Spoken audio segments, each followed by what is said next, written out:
trebuie să placi pe toată lumea în viață și mai ales nu trebuie să te placă toată lumea în viață. M-a ajutat mult vorba asta și am încercat să fac ceea ce am considerat că este corect, nu ceea ce mă făcea plăcută cuiva.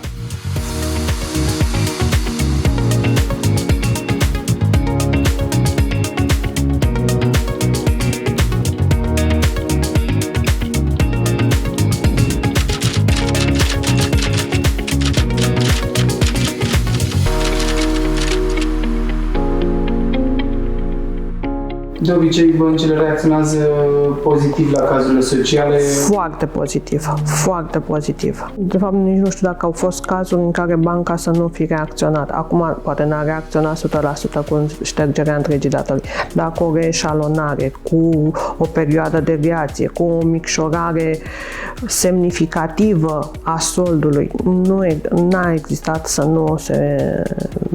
ca banca să spună nu, eu trebuie să-mi iau toți banii și asta e. De obicei, cazurile unde se negociază mai mult, unde este o adevărată negociere, sunt pe creditele mari, cazuri în care se negociază pe comisioane, pe dobânzi, nu pe tăieri de sold.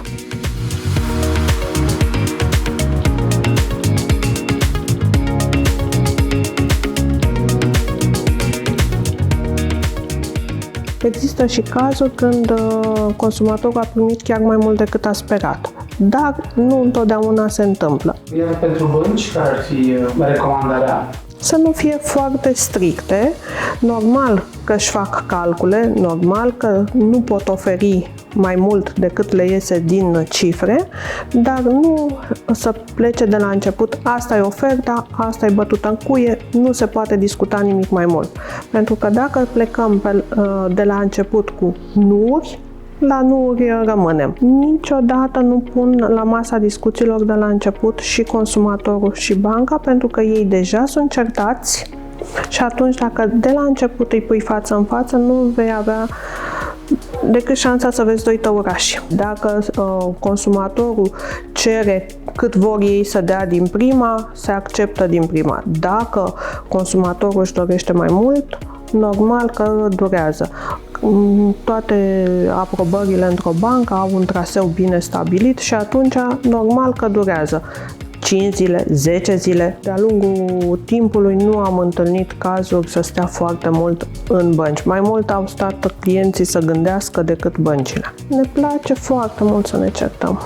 Îmi pare rău că spun asta, dar cred că asta e crezul adevăr. Ne place să ne certăm. Acum, văzând că se poate, sper din tot sufletul să vină mai multă lume spre asemenea formă de conciliere.